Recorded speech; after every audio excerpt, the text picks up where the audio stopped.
William, the sun needs the stars, the moon needs the sun, night needs day, and I need Will Ford Sr. when I'm talking football. That solo the other day just wasn't the same, I'll tell you. Just gotta have you. Just gotta have you. Detroit Den 313. Welcome back. More Detroit Lions content. Real quick, beginning of the show, let's do a quick shout out to Brian France upgrading his membership to Loyalty Den, I believe. So he's going to be in all our jersey giveaways. I'll tell you right now, we got more memorabilia. All right. We got a nice little inventory stockpiled. They're going to start hitting randomly. No more warnings. No more, hey, this day, this time. It's just going to be, hey, Stephen Willer live. If you're in, you're in. If you're not, you're not. If you want to become a member, win some jerseys, some signed helmets, some signed jerseys, some signed footballs. Think about becoming a member. Not required, greatly appreciated. Will, what are we talking today? Today. And I'm excited for this one, Steve. Today, the entire show, we're not splitting this show up. The entire show, we are going to talk about something beautiful, something glorious, something that I would call perfect. Today, we're going to be talking about Tate's mullet, man. Look, do you see those locks flowing in the back? Just flowing? Like, I'm going to tell you this. Keep the old lady away from training camp when Tate's got those locks flowing like that. That thing is just... Man, like I told you, man, I'm thinking about, instead of the wig, I'm thinking about growing a little shag in the back, Steve. Well, I'm going to tell you this. I'm not worried about locks. I'm worried about blocks. Okay. I don't care how his locks look. I care how his blocks look. I dig that. I think they're both going to go hand in hand, though. I got a lot of faith in them. But in all seriousness, I was just excited about that. I seen that today. I was like, oh, man, I got to get that on the show. Because one more time, you said, Steve, okay, I'll throw it up one more time. Tate's just. Yeah, I think we're going to see a lot of mullets at Ford Field, but let me get to the business. We're going to be talking about somebody that Steve has deemed, I don't want to misquote, but was it one of the X factors for the Detroit Lions this year? My biggest X factor for the Detroit Lions defense. The biggest X factor for the Detroit Lions, and normally I got a locked in ready. Are you nuts? But I don't have are you nuts locked and ready. I think I am on board with Steve. I'm going to see how far he takes it today. But today, we're going to be talking about Marcus Davenport. Steve, tell us about Marcus. My biggest X factor on defense. Like defensively, this is the guy that I think if you were to put all 11 guys on the starting defense out there, who's the spotlight going to be on? Who's everyone going to be questioning? It's going to be the opposite defensive end of Aiden Hutchinson. Everyone's been bitching, crying, complaining about that position for 2-3 seasons now that we don't have anyone to help Hutch. And, last year we signed Marcus Davenport. We thought it was a great signing, but a little bit of risk knowing his injury history. This year becomes a free agent. I think we signed him for a handful of M&Ms and an peel and a scratch and sniff sticker somewhere that we can, just go out there and pay him with because he's literally making no money this year. He's all on a prove it deal. I guess his mantra is health, availability. How available is he going to be? How many games is he going to play? Last year, he only played two games. All right. Can we get Marcus Davenport double-digit games played? Like, that's literally all I'm asking for. I'm not asking for God to move mountains or shift rivers. I'm just asking for Marcus Davenport to play at least 10 games at a bare minimum. 17 would be more than ideal, but well, I do think that Marcus Davenport is that guy that can be the other end opposite of Aiden Hutchinson. It's not a matter of his skill or his size or his technique. It's just, will he stay healthy? That's literally the only question we have with Marcus. Steve, Marcus Davenport's injury history gets talked about so much that it had me thinking that the recent amount of games that he's played, which is a handful, not even a handful, in the last couple of seasons, I got into the mindset, even though I've looked at the stuff before, but I've gotten to the mindset of just thinking like every single season this dude played, besides maybe one, like 2, 3, 4 games. Like, that's just what I had in my mind. Just hearing it so much, getting it pounded into my head every time his name gets mentioned, they talk about him missing time. It's just not what it is. When I bring this in, 2018, he didn't start, but appeared in 13 games. Following year, started 13 games. Following year was 11, followed by 11, followed by 15. It's these last couple of seasons that he's had some bad luck. It's not like his whole career. Now, is he playing every week over his whole career? No, no, he's not. No, he's not. But it's not like this dude is playing 2 games and then he's not out there.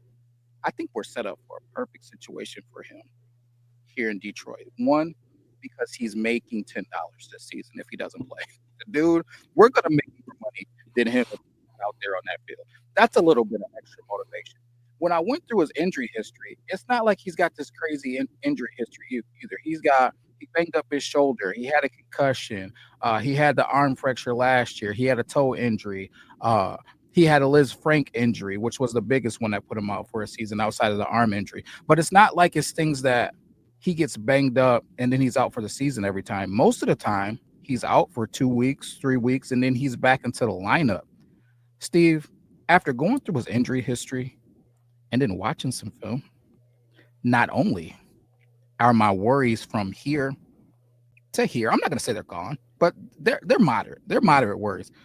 I honestly, and you know I love this guy to death, Steve. You probably already know what I'm going when I say I love this guy to death. But Levi Onwuzurike. My boy Levi.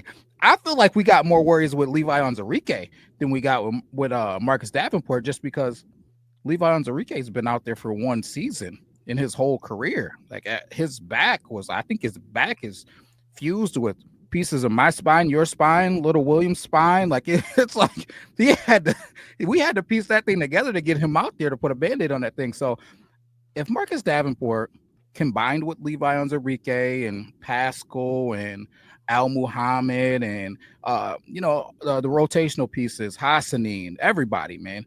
If he can get just 50% of the reps, I don't need him to play every single down like Aiden Hutchinson, because I'm expecting Aiden Hutchinson to play 105% of the reps. I need just give me 50% of the reps out there. Pass rush situations, give me big time mid-range run situations, man, that we really need to lock them up maybe on a second down to keep them in a 3rd and long situation so we can pin our energy back in pass rush. I need him in just key situations and get me to that postseason to do what he does, and we'll get into that on the back half of this thing. But Steve, when you hear that, when you see that, do your worries come down just a little bit? First off, I'll sprint to the comments and beat everyone there and say that I know Marcus Davenport played two games last season because of a dirty hit. It was a dirty hit. The dude chopped his arm, broke his tricep, did something to it. What was your question, Will? So do you think, after looking at the stats on how many games he's played over his career, is the risk level or your worry just coming down just a little bit? Are you still in the same spot? You know what would just take away all my worries with Marcus Davenport, Will? It's really just one person. Just go out and sign Zadarius Smith, and then all my worries are taken care of. Because if something happens to Marcus Davenport, I have a more than capable backup, or maybe those guys compete, and maybe Marcus Davenport becomes the backup in this scenario if Zadarius Smith gets signed. So just go out and sign him, Brad. Just go out and sign another pass rusher for this team. Have more than one, have more than two, because we're not going to see Aleem McNeil until probably close to Thanksgiving. Maybe that leaks into December. So we're really, what are we counting on when it comes to rushing the passer? We're really counting on Aiden Hutchinson. So I don't think that this defensive line has really changed too much.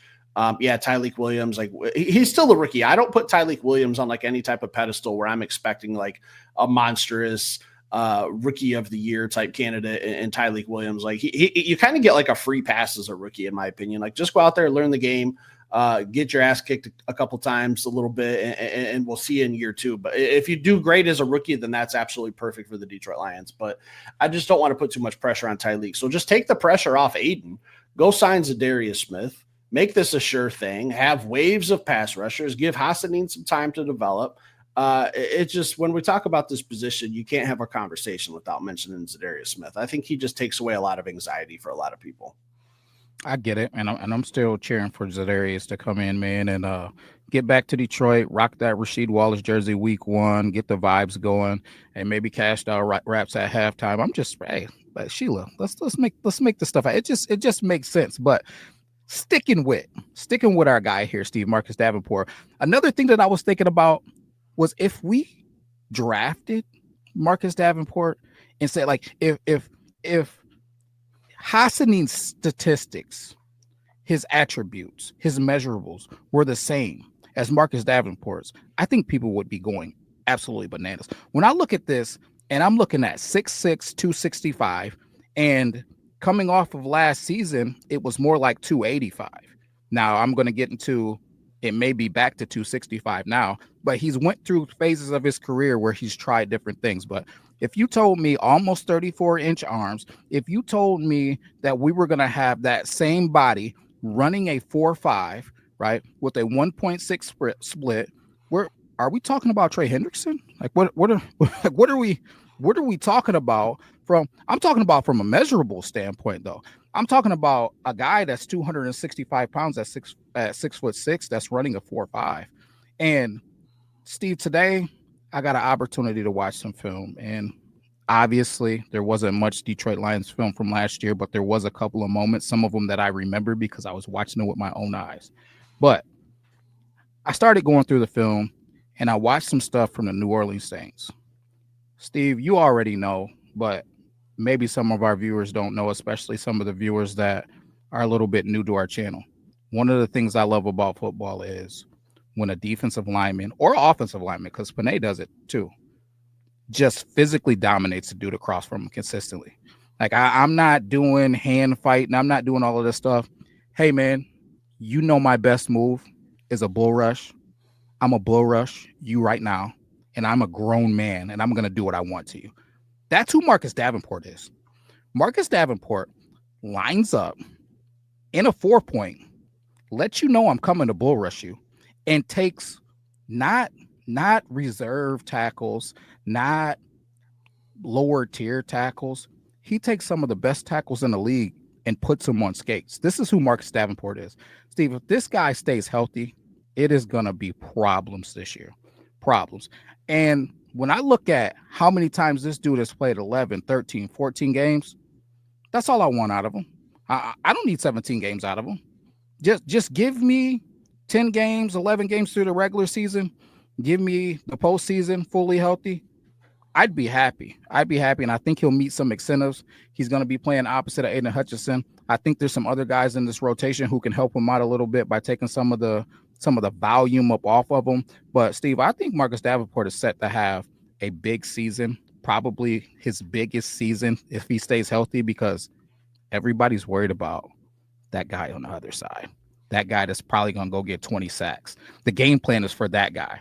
And when you watch Marcus Davenport bull rush, the way that Marcus Davenport bull rushes, and you tell me that that tackle's not going to have any help, problems, thoughts and prayers. There's Aiden Hutchinson is on the offensive coordinator's list. They put their name on the board. It gets circled. Hey, this is who we got to deal with this week. The Detroit Lions are going to get Hutch his mismatches against whatever tackle they think is the fish. Whatever one they think is the weakest, that's who they're going to put Hutch up against. Who the better one is, what's your consolation prize? 6'6", 285-pound Marcus Davenport, if fully healthy, is an absolute nightmare to deal with. Like, I don't see that being a winning recipe for an offensive line. And then you want to factor in a healthy Ali McNeil eventually, and hopefully a Tyleik Williams who's skyrocketing as a rookie. Like, it's just and DJ Reader, who's just a bus who's going to move people around. Like, I really like this defensive line. The only concern is Will has to stay healthy. Like you're saying with Marcus Davenport, he's only played 15 games once in 2022. The rest of his career, 13, 11, 4, and 2. Like, never played 17, and I'm with you. We don't need him to play 17.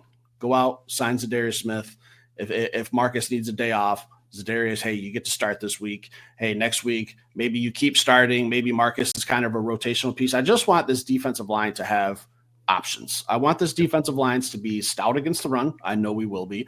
I want it to be 3rd and 8, and I want that quarterback to know, man, I got Hutch coming for me. I got McNeil coming for me. I got Williams coming for me. I might have Derek Barnes coming for me. I might have Jack Campbell coming for me. Marcus Davenport coming for me. Like, it's got to create some jitters just hearing those names and thinking about down and distances and some situations. So this defensive line, it's just been the talk of the team for 2 or 3 seasons. And I think Marcus Davenport is the guy that can go out and just shut everyone up and say, hey, you guys who are complaining about not drafting a defensive end or not signing a $30 million defensive end or not trading for Max Crosby, you guys can all be quiet now. I'll play 13 to 15 games. I'll get 7, 8, 9 sacks. I think that's all we really need, somewhere in that range. Problem solved. Super Bowl trophy.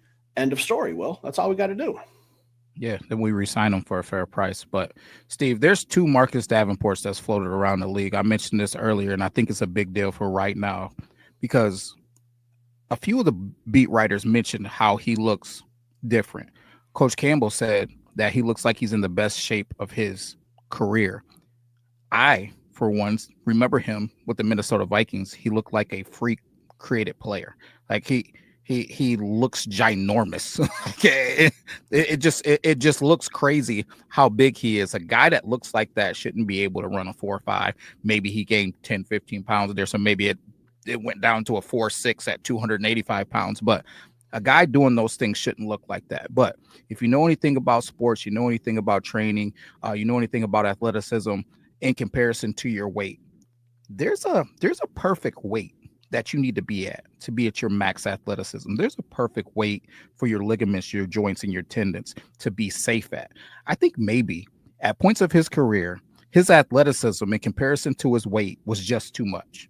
And that is why some of the injuries have occurred, right? With his foot, with the Liz Frank, with, the toe injuries, with the ankle, like you start having that soft tissue stuff, the ankle injuries, the tendon injuries and stuff like that, man, maybe that body wasn't made to have 300 pounds on it. Well, Steve, you see this picture, and I'll put it up again. You see this picture of Marcus Davenport. I was expecting, when people said that he looked like a freak, I was expecting to see that again. But no, what do we got right now? We got this. We got a lean, athletic, explosive. You're going to see the Marcus Davenport who came out and that was running at 4.5. You're not going to see 285-pound Marcus Davenport. You're going to see somebody who's explosive, faster, violent hands, and I can't wait to see him on the football field, Steve. I think that we're going to see Marcus Davenport have the best season of his career this year. Now, if he stays healthy, is definitely the asterisk by it. But like I said, for all of these reasons, I'm no longer as worried. There's another guy who I seen at camp, and I thought this last year, but he looks even bigger and stronger and faster in the little highlights that I've seen from him doing D-line drills in Al-Quini Muhammad. So, I mean, that's another guy who could be a sleeper to do some things too rotationally, to be in that rotation. I like him as a pass rusher more than I like Pascal, but I like Pascal as a run stopper more than I like Muhammad. So there could be a space for a lot of these guys to be taking a little bit of that weight off of Marcus Davenport's shoulders so we can have him in key moments. He is one of the best bull rushers in the NFL. And maybe that sounds crazy, but I watched him do some things, and I love watching the D-line. I watched him do some things today. And then over the past 5 seasons before these last 2, he was ranked in the top 15, top 20 in pass rush and run stopping. So, I mean, it's not like what I'm saying is crazy just from a statistical standpoint either. But this is a dude who, to me, has one of the most impressive bull rushes in the league. And putting that opposite of Aiden Hutchinson is something that really excites me. I think that he's being underrated. And listen, all you other guys who slide in here, the Chicago Bears fans and, the Green Bay Packers fans and the Washington Commanders are getting here and chirping, please just let your teams continue to let him float under the radar until he's just throwing your quarterback wherever he wants you, into the stands, to his mom, wherever he wants to do with him. Do you remember last year at training camp, Taylor Decker said something about Marcus Davenport's bull rush? I can't remember the exact quote, but he just said something like, one of the strongest bull rushes I've ever felt in my entire career. That's throughout high school, college, the NFL. Like, he's a powerful, powerful man. I'm not saying like he's TJ Watt or anything like that with the athleticism and the bend, but he can straight up take a tackle and just push a tackle back into a quarterback. That's pretty rare. And then on the other side, you got 97 who can do any type of move you want with some speed, some power, some finesse. Like, he's got the full arsenal. Talik Williams and Ali McNeil pushing pockets up the middle. Well, we could be talking, and I get it. Like, here's the thing. I know a lot of people are saying in previous shows, if you look at what the Philadelphia Eagles did, they never, no team in NFL history has 2 defensive ends that are really star-studded producers or anything like that. But I get it. The key is putting pressure on a quarterback and doing exactly what the Philadelphia Eagles did in the Super Bowl to Patrick Mahomes, getting pressure with 4 and dropping 7 into coverage is a massive advantage for a defense. Defenses don't have many advantages at all in the NFL. The less you can rush and still provide pressure while dropping 7 back and trying to cover a handful, it really does give you a little bit more of an edge. So I think that the Detroit Lions are geared up to do that. I mean, we got a lot of guys who can do a lot of different stuff. There's just no getting me off of Marcus Davenport this year is my biggest X factor going into training camp. And I remember when we re-signed him back in March, there was a lot of people that were unhappy. But I looked at that deal and said, this is probably the best free agent deal that Brad Holmes has ever signed because it's very, very low risk. And the reward is absolutely through the ceiling. Like there's a lot of people and podcasters out there like, why the hell are we re-signing Marcus Davenport? He only plays 2 games a year. Well, I get that. It's a valid argument. It's a valid concern when it comes to health. We've done a whole show for 20 minutes now on it if he stays healthy. But if he does stay healthy, he's going to be the biggest free agent steal of the Brad Holmes era, I believe. Like if he goes out and plays 15 games and has that range of 7 to 9 sacks for I mean, we might make more money from just this episode than Marcus Davenport's doing for his whole contract this year. So I mean, like it could be the steal of the century. Yeah, listen, I think Craig Reynolds is probably going to make more money than Marcus Davenport. Like, what are we doing? TK A5 might make more money than Marcus Davenport this year, unless he does what he's supposed to do. Now, when he takes care of his business, I think is what 4 million, 4.7 million, or something like that, or whatever. Yeah, and that's what I hope happens. That's what I hope happens, and that's what I expect to happen. Hey, the coaches are saying it, the players are saying it. I can't wait to get to see it because I know we're going to catch at least 1 or 2 training camps, and then you're going to be at the Hall of Fame game. I'm trying to get there. Maybe, I got to do a couple of things to make sure that I can get up there. We shall see what needs to be done. But if I don't, man, I know I'm going to trust your eyeballs and be excited to see what you bring back from seeing it live. But I can't wait to see those guys out there, man. It's going to be fun, man. Marcus Davenport may not be out there week 1. Let's put him in the same bubble that we put Aiden in. Yeah, but through training camp, just seeing some of those reps, the joint practices, seeing some of those reps, and after that, man, sky's the limit. Maybe he gets his first double-digit season, he gets 10 sacks. Aiden Hutchinson gets 20, and both of them go to a Pro Bowl. Why not? You know what's crazy? I forgot to mention this at the beginning of the month. You know what the best thing about the month of June is, William? What's that? It is the last month without Detroit Lions football. Very last month, because at July 31st next month is the Hall of Fame game. So this is our last full month of no Detroit Lions football. All right. I know we got to go all the way through July, but we're going to have some training camp. There's going to be some stuff, some practices, those joint practices with the Dolphins and Texans, I believe we have joint practices with. So I'm looking forward to those. Those are great. You usually always get like a little scrum or something to talk about there. There's going to be some good stuff going on. So you got anything else for tonight? No, drop it in the comments. How many sacks do you think Marcus Davenport is going to have this season, counting the postseason, and how many games do you think he's going to play? I want to see where's people's minds. Are they going to put 1 game in there? Are they going to put 17? Where's everybody's mind at? I want to see what's going on. Don't jinx us. Try to be nice. All right, Marcus Davenport's a huge piece of this team. Stick around, hit that like button. We'll be back later with another show.